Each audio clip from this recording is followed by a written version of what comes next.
Hi all, welcome to Crescent PSC. It's me Abdul Ahad Mashhur. ഇന്നൊരു special കാര്യം പറയാൻ വേണ്ടിയിട്ടാണ് ഈ വീഡിയോയിൽ വന്നിട്ടുള്ളത്. നമ്മുടെ കേരളത്തിലെ മുഴുവൻ ജില്ലകളിലും സൗജന്യമായിട്ട് PSC കോച്ചിങ് നടത്തുന്നു. കുറേ കാലങ്ങളായി തുടങ്ങിയിട്ടുണ്ട്. പക്ഷേ പലരും ഇതിനെക്കുറിച്ച് അവെയർ അല്ല, പലർക്കും ഇതിനെക്കുറിച്ച് അറിയില്ല. അപ്പോൾ അതുമായി ബന്ധപ്പെട്ട വീഡിയോ ആണ് ഇത്. നമുക്ക് നോക്കാം. ന്യൂനപക്ഷ ക്ഷേമ വകുപ്പിന് കീഴിലുള്ള CCM വൈകളിലാണ് ഇത്തരത്തിലുള്ള കോച്ചിങ് കൊടുക്കുന്നത്. ന്യൂനപക്ഷ വിഭാഗത്തിലുള്ള കുട്ടികൾക്കാണ്, ഉദ്യോഗാർത്ഥികൾക്കാണ് ഇത്തരത്തിലുള്ള കോച്ചിങ്ങിന് അവസരമുള്ളത്. CCMY എന്ന് പറഞ്ഞു കഴിഞ്ഞാൽ coaching centre for minority youth ആണ്. 18 വയസ്സ് തികഞ്ഞ ഏതൊരാൾക്കും അപ്ലൈ ചെയ്യാൻ പറ്റും. മാത്രമല്ല 6 മാസം ദൈർഘ്യമുള്ള കോച്ചിങ്ങുകളാണ് ഇവിടെ ലഭ്യമായിട്ടുള്ളത്. റെഗുലർ ബാച്ചും ഹോളിഡേ ബാച്ചും അവൈലബിൾ ആണ്. റെഗുലർ ബാച്ച് എന്ന് പറയുമ്പോൾ രാവിലെ 10 മണി മുതൽ വൈകിട്ട് 4 മണി വരെ ആയിരിക്കും ക്ലാസ്സുകൾ ഉണ്ടാവുക. പിന്നെ അതുപോലെ ഹോളിഡേ ബാച്ച് ആണെങ്കിലും അതുപോലെ തന്നെ ഹോളിഡേ ദിവസങ്ങളിൽ 10 മണി മുതൽ വൈകിട്ട് 4 മണി വരെയാണ് ക്ലാസ്സുകൾ ഉണ്ടാവുക. ഇതിൽ എങ്ങനെ അപേക്ഷിക്കാം എന്ന് നോക്കാം. അപേക്ഷിക്കൽ നേരിട്ട് അപേക്ഷിക്കണം, ഓൺലൈൻ വഴിയല്ല അപേക്ഷിക്കേണ്ടത്. നേരിട്ട് അതാത് സെൻറ്ററുകളിൽ പോയിട്ട് എന്ത് ചെയ്യാം, അപേക്ഷിക്കാം.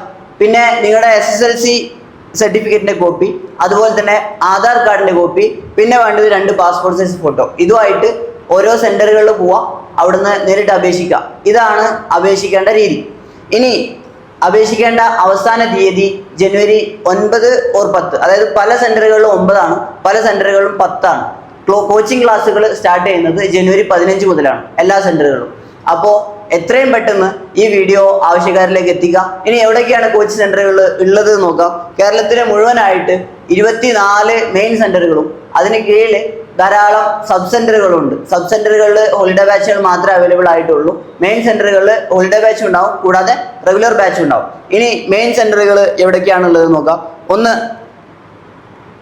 CCMY തിരുവനന്തപുരം ഉണ്ട്, CCMY Karunagappally, CCMY Kannanallur, CCMY Pathanamthitta, CCMY Kayamkulam, CCMY Alappuzha, CCMY Thodupuzha, പിന്നെ CCMY Kanjirappally, CCMY Mattancherry, CCMY Aluva, Kodungallur, Pattambi, Palakkad, Alathiyur, Perinthalmanna, Ponnani, Valanchery, Vengara. ഈ ആലത്തിയൂർ, പെരിന്തൽമണ്ണ, പൊന്നാനി, വളാഞ്ചേരി, വേങ്ങര എന്ന് പറഞ്ഞാൽ 5 CCMY വരുന്നത് മലപ്പുറം ജില്ലയിലാണ്. മലപ്പുറം ജില്ലയിലാണ് ഏറ്റവും കൂടുതൽ CCMYകൾ ഉള്ളത്.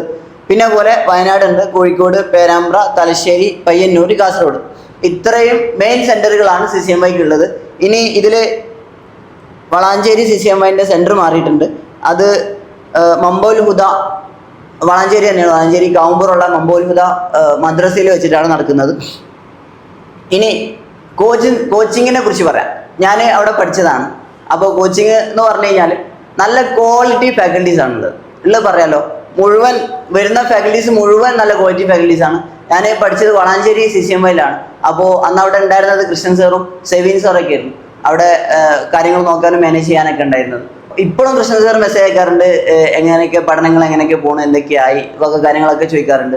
അവിടെ ഉള്ള സമയത്ത് ഭൂരിഭാഗം ക്ലാസ്സുകൾ കഴിയുമ്പോഴും നമ്മളെടുത്ത് വരും, കോച്ചിങ്ങിന് ക്ലാസ്സിന് എന്തെങ്കിലും പ്രശ്നങ്ങളുണ്ടോ, പിന്നെ ഈ ഫാക്കൽറ്റിക്ക് എന്തെങ്കിലും പ്രശ്നങ്ങളുണ്ടോ, ക്ലാസ്സിൻ്റെ ക്വാളിറ്റി എങ്ങനെയുണ്ട് എന്നൊക്കെ നമ്മളെ റിവ്യൂ ഒക്കെ ചെയ്യാൻ വേണ്ടിയിട്ട് വരും. ഓഫ്ലൈൻ ക്ലാസ്സുകൾ ഉള്ളതിനേക്കാൾ കൂടുതലായിട്ട് അവർ നമുക്ക് കെയർ തന്ന് കാര്യങ്ങളൊക്കെ കൈകാര്യം ചെയ്യും. തികച്ചും സൗജന്യമായിട്ടാണ് എന്നുകൂടി നിങ്ങൾ മറക്കണ്ട. പിന്നെ ഉള്ളത് എക്സ്പീരിയൻസ്ഡ് ഫാക്കൽറ്റീസാണ്. ക്വാളിറ്റി ക്ലാസ്സാണ്, എക്സ്പീരിയൻസ്ഡ് ഫാക്കൽറ്റിയാണ്, മതിയല്ലോ. പിന്നെ മോക്ക് ടെസ്റ്റ് എല്ലാ വീക്കിലും, അത് ഓരോ സെൻറ്ററിനെ ബേസ് ചെയ്ത് മാറും. വീക്കിലും എന്തുണ്ടാവും, മോക്ക് ടെസ്റ്റ് ഉണ്ടാവും. അല്ലാതെ ഏറ്റവും മിനിമം ഒരു മന്തിലെങ്കിലും ഫുൾ മോക്ക് ടെസ്റ്റ് ഉണ്ടാവും. പിന്നെ അതുപോലെ ഡെയിലി ടോപ്പിക് എക്സാമുകൾ ഉണ്ടാവും. ഇന്ന ദിവസം ഒരു ക്ലാസ് കഴിഞ്ഞാൽ നാളെ അതിൻ്റെ എക്സാം അവിടെ വെച്ച് നടത്തും. പല പെയ്ഡായിട്ടുള്ള ഓഫ്ലൈൻ കോച്ചിങ് സെൻ്ററിൽ പോലും ഇല്ലാത്തൊരു ഫീച്ചറാണ് ഇത്, ഡെയിലി മോക്ക് ടെസ്റ്റ് എന്ന് പറഞ്ഞു കഴിഞ്ഞാൽ. പിന്നെ ഉള്ളത് ലൈബ്രറി ഫെസിലിറ്റിയാണ്. ലൈബ്രറി ഫെസിലിറ്റി എന്ന് പറയുമ്പോൾ നിങ്ങളിപ്പോൾ 6 മാസം കഴിഞ്ഞു, ഇനിയും പഠിക്കണം എന്നുണ്ടെങ്കിൽ എന്ത് ചെയ്യാം, അവിടെ ഇരുന്ന് പഠിക്കാം. ഇനി നിങ്ങൾക്ക് ഏതെങ്കിലും ഒരു ക്ലാസ് വേണ്ട, അതിന് പകരമായിട്ട് ലൈബ്രറി അന്ന് ഇരിക്കുകയാണെന്നുണ്ടെങ്കിൽ അങ്ങനെ ഇരിക്കാം. പിന്നെ ജോലി കിട്ടുന്നവരെ 6 മാസം കഴിഞ്ഞ് ജോലി കിട്ടുന്നവരെ നിങ്ങൾക്ക് ലൈബ്രറിയിൽ ഇരുന്ന് പഠിക്കാനുള്ള സൗകര്യമുണ്ട്. ലൈബ്രറിയിൽ പഠിക്കാനുള്ള സൗകര്യത്തിലപ്പുറം ഏകദേശം എല്ലാ പബ്ലിക്കേഷൻ്റെ റാങ്ക് ഫയലും അതുപോലെ ബാക്കി കുറേ ഫീച്ചേഴ്സ് അവിടെ ലൈബ്രറിയിൽ അവൈലബിൾ ആണ്. ഏതായിരുന്നാലും മൈനോറിറ്റി വിഭാഗത്തിലുള്ള കുട്ടികൾക്ക്, ഉദ്യോഗാർത്ഥികൾക്ക് എന്തുകൊണ്ടും മികച്ച ഒരു കോച്ചിങ് സെൻ്റർ ആണ് മൈനോറിറ്റി കോച്ചിങ് സെൻ്റർ എന്ന് പറഞ്ഞു കഴിഞ്ഞാൽ. പിന്നെ ഒരു തരത്തിലുള്ള നെഗറ്റീവുകളും ഞാൻ ഇതുവരെ കേട്ടിട്ടില്ല. കുറേ പേരുടെ റിവ്യൂ എടുത്തിട്ടുണ്ട്. പല കോച്ചിങ് സെൻറ്ററിൽ, പല മൈനോറിറ്റി കോച്ചിങ് സെൻറ്ററുകളിൽ പഠിച്ച കുട്ടികളായിട്ടുള്ള സംസാരങ്ങൾ നടത്തിയപ്പോഴൊക്കെയും ആരും ഒരു തരത്തിലുള്ള നെഗറ്റീവ് പറഞ്ഞിട്ടില്ല എന്നുള്ള മാത്രമല്ല, അവരൊക്കെ മറ്റുള്ള കുട്ടികളെ കൂടെ അങ്ങോട്ട് പ്രിഫർ ചെയ്യുക കൂടെ ചെയ്തിട്ടുണ്ട്. അപ്പോൾ ഏതായിരുന്നാലും ഫുൾ സപ്പോർട്ടായിട്ട് എല്ലാ മൈനോറിറ്റി കോച്ചിങ് സെൻറ്റേഴ്സും ഉണ്ട്. പ്രത്യേകിച്ച് വളാഞ്ചേരി CCMY കുറിച്ച് പറയാതെ വയ്യ. എന്തിനും കൂടെ നിന്ന് പക്ക ആയിട്ട് നമ്മളങ്ങനെ ഒരു പാരന്റിങ് എന്നുള്ള രൂപത്തിലാണ് അവർ കാര്യങ്ങളൊക്കെ കൈകാര്യം ചെയ്ത് കൊണ്ടുവരുന്നത്. പിന്നെ നിങ്ങൾ വിചാരിക്കുന്നുണ്ടാവും 6 മാസത്തേക്കല്ലേ സിലബസ് കവർ ആവുക എന്നുള്ളതൊക്കെ. മാത്സ്, ഇംഗ്ലീഷ്, മലയാളം മുഴുവൻ 6 മാസത്തെ ഗ്യാപ്പിൽ കവർ ആവും. ബാക്കിയുള്ള GK വിഷയങ്ങൾ 90% കവർ ആവും. ബാക്കിയുള്ള കുറഞ്ഞ സാധനങ്ങളെ പിന്നെ എക്സ്ട്രാ ആയിട്ട് പഠിക്കേണ്ടതുണ്ടാവുള്ളൂ. ആ രണ്ടാമത്തെ ബാച്ചിന് ക്ലാസ് എടുക്കുമ്പോൾ നമ്മൾ അതിന് കയറി കഴിഞ്ഞാൽ എന്താവും, അതും കവറായിപ്പോ. അപ്പോൾ എന്തുകൊണ്ടും CCMYകൾ മൈനോറിറ്റി വിഭാഗത്തിലുള്ള കുട്ടികൾക്ക് മികച്ചതാണ് എന്ന് തന്നെ പറയാം. അപ്പോൾ അതിൻ്റെ അവസാന ഡേറ്റ് അടുക്കാനായിട്ടുണ്ട്. അപ്പോൾ എത്രയും പെട്ടെന്ന് നിങ്ങളുടെ പരിചയത്തിലുള്ള മൈനോറിറ്റി വിഭാഗത്തിലുള്ള കുട്ടികൾക്ക് ഈ വീഡിയോ അയച്ചു കൊടുക്കാം.